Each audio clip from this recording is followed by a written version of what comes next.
There's a whole question we didn't ask, but Senator Obama, you might as well get a chance to respond to as well.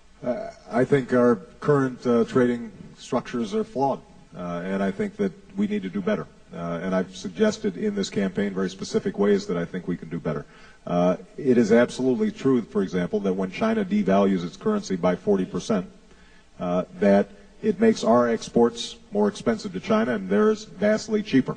And the irony is that about 50% of the trade deficit that we have with China are actually as a consequence of multinational companies that have moved and relocated to China and then are shipping back goods that used to be produced right here in the United States. That's a bad deal for United States workers, which means that our administration and our Congress, when we're thinking about our trade agreements, whether it's NAFTA or any other trade agreement, has to make sure that we're negotiating not just on behalf of these multinational companies, but that we're negotiating on behalf of workers and communities. Now, what is also true is that we've got a tax code that is encouraging flight of jobs and outsourcing. And that's why we've specifically recommended in this campaign that Congress change our tax code so that we stop giving tax breaks to companies that are moving to Mexico and China and other places, and start putting those tax breaks into companies that are investing here in the United States. Ambassador Keith, I want to ask something specific in your response, because the tariffs that you want to put on those foreign companies that are trying to sell their goods here also would go on to, say, a Walmart or a Target that may be getting many of its goods from China. Now we're talking retail jobs that may be threatened by the kind of higher prices that people would be finding at those stores. Well, actually, I think that's static analysis. One of the problems that we have right now is that we are shrinking our manufacturing and industrial base. We're taking people from high qualities of life to lower standards. They can't go into Walmart and buy the kind of goods that they could buy if we had preserved those higher paying jobs. So I think we ought to look at this dynamically. We are paying a cost in terms of what should be going on in the retail sector because we have depressed the real earnings of Americans since this whole business began by 12% or more since we started with this whole free trade regime, which is a misnomer. And I think as well, the scheme that Senator Obama is talking about, it irritates me a little bit because here we are.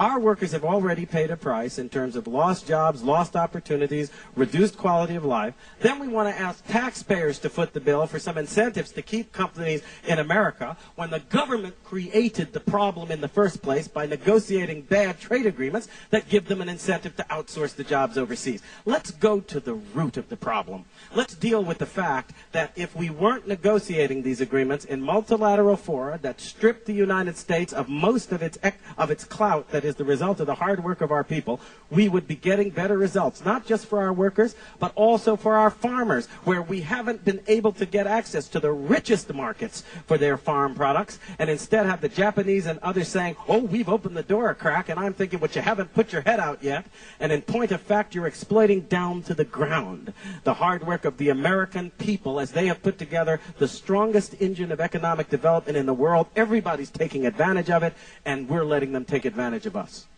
Just a quick point of clarification. In terms of our proposal, it's not having taxpayers give additional tax breaks. These are eliminating tax breaks that have been loaded up in the existing tax code, and us eliminating them and giving those same tax breaks. If we're going to give tax breaks, they should go to companies that are creating jobs here in the United States. Ambassador Keyes, let's talk about the farm economy. The more farmers produce, the less they get for every bushel of corn and beans that they send down the Illinois River. Very few farmers own the land they farm. There's not a future in the business, it looks like. I mean, the average farmer is like 60 years old. What do you see as the future for this business? I think it has a great future, because if it doesn't, America has no future. One of the things I learned in my experience dealing with the problems of economic development around the world, and that's what I did as Assistant Secretary, as Ambassador to the Economic and Social Council, dealing with the North-South dialogue, dealing with development challenges. You know what the major problem is in most developing countries? They can't solve the problem of agriculture.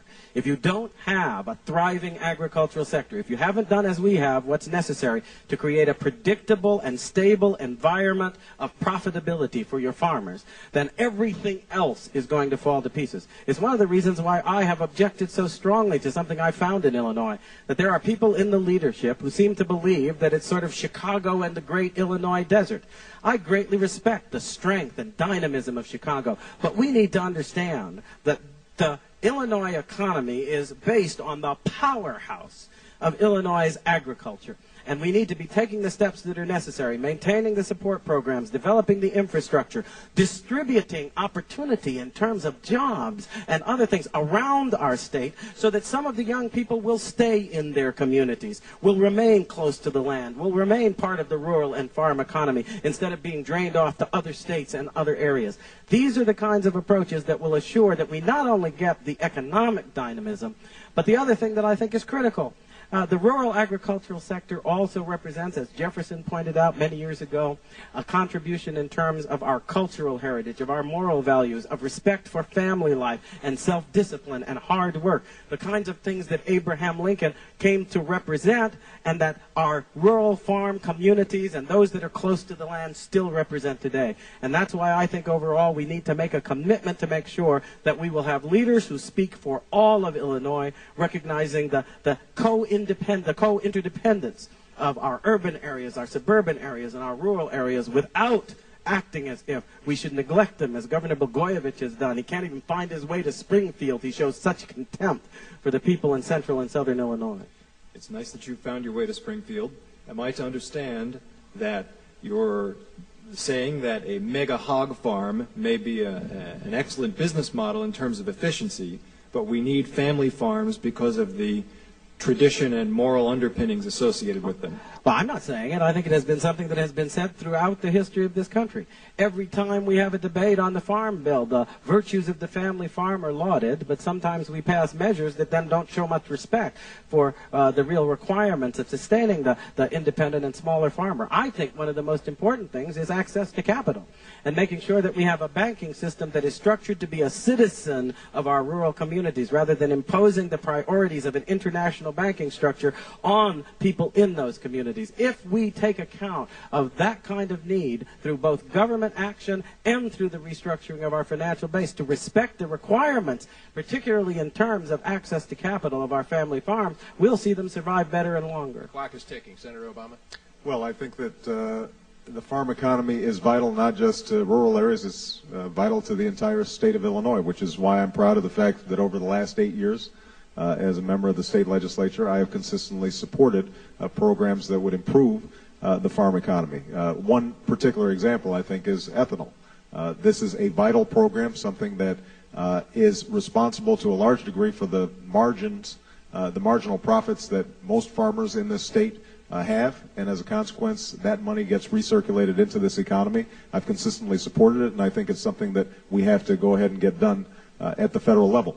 Improving biodiesel and other alternative uses for our wonderful agricultural products, I think, is critical. And investing more in the wonderful research labs that we have throughout the state of Illinois, I think, would make a big difference. I do think that there is a difference between family farms and agribusiness. And one of the distressing things that I think has occurred is with consolidation of farmlands.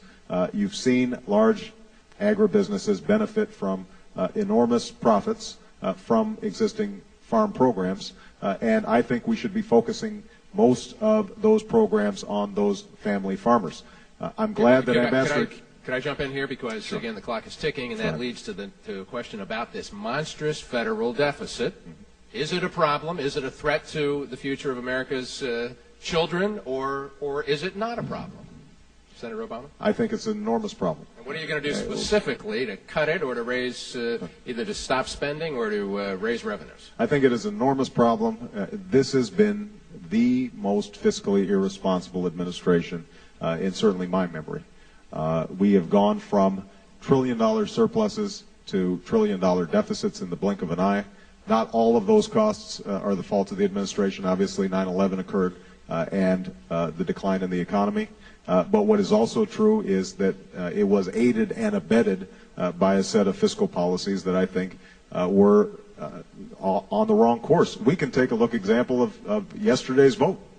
You've got a corporate Christmas tree, what John McCain called the worst lobbyist bill that he's ever seen come down the pike, pass through the Senate. And I think it has to stop. So specifically, here are some things that I think has to be done.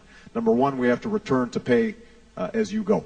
Up until this administration, for a decade, we were operating under a regime that said if you want to cut taxes or you want to increase spending, you've got to figure out how it balances out. And that constrained both those who wanted to increase spending on domestic programs, but it also constrained those who would cut taxes without a corresponding cut in spending. So that has to take place. And until we have that kind of approach, I think we're going to continue to see a one-sided approach that Ambassador Keyes, any runs up the specific credit card cuts? for our kids.